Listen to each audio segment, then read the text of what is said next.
Hello everyone, मैं फरजंद अली और आप देख रहे हैं मेरा चैनल फरजंद अली वॉइस।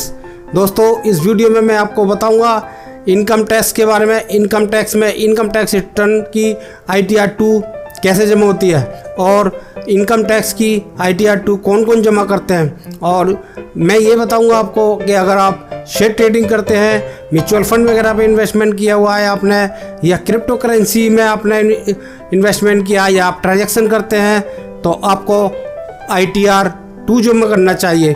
अगर आप ITR 2 जमा नहीं करेंगे तो वो गलत रिटर्न हो जाएगी, वो आपकी डिफेक्टिव रिटर्न हो सकती है और बाद में आपके पास नोटिस आ सकता है। इसलिए आप लोग बहुत ध्यान से इनकम टैक्स की अपनी रिटर्न जमा करें। अगर आपने कोई अपना मकान बेचा है तो मकान बेचने पे जो इनकम होती है वो कैपिटल गेन में आती है, तो उसकी भी कैपिटल गेन की इनकम भी आप ITR 2 में दिखाएं अगर आप सैलरीड पर्सन हैं।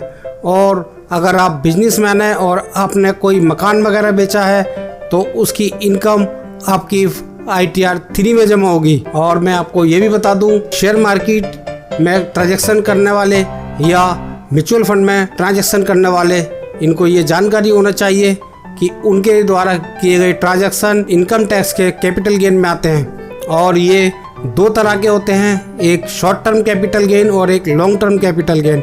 शॉर्ट टर्म कैपिटल गेन वे होते हैं जिनको 12 महीने से कम रखा जाता है, और लॉन्ग टर्म कैपिटल गेन वे होता है जो आपने होल्ड किए हुए हैं 12 महीने से ज़्यादा, और इन पर इनकम टैक्स भी अलग अलग लगता है। शॉर्ट टर्म कैपिटल गेन पे लगता है 15% टैक्स और लॉन्ग टर्म कैपिटल गेन पे लगता है 10% tax. Long term capital gain पे 1 लाख रुपए तक की छूट होती है। अगर आपकी 1 लाख रुपए तक लॉन्ग टर्म कैपिटल गेन में इनकम हुई है तो वो उसका एग्जम्पशन मिल जाता है, उस पर टैक्स नहीं लगता। लेकिन शॉर्ट टर्म कैपिटल गेन में कोई छूट नहीं है।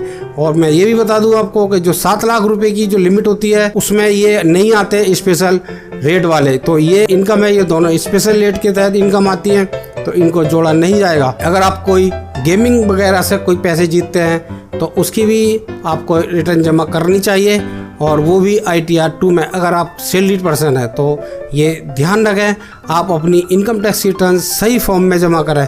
अगर सही फॉर्म में जमा नहीं करेंगे तो फिर आपको दिक्कत होगी, आपके पास नोटिस आ सकता है वो इनकम टैक्स का।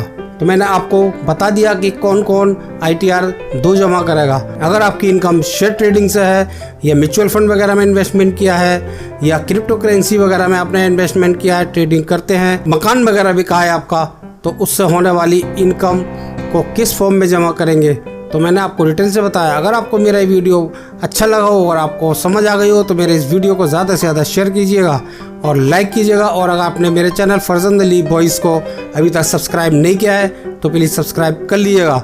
हम इस चैनल पर नई नई जानकारी की वीडियो अपलोड करते हैं। आप नई नई जानकारी की वीडियो आप हमारे चैनल फरजंद अली वॉइस पर देख सकते हैं। आप लोगों का बहुत बहुत शुक्रिया जो आप हमारी वीडियोज़ देखते हैं। Thanks for watching this video.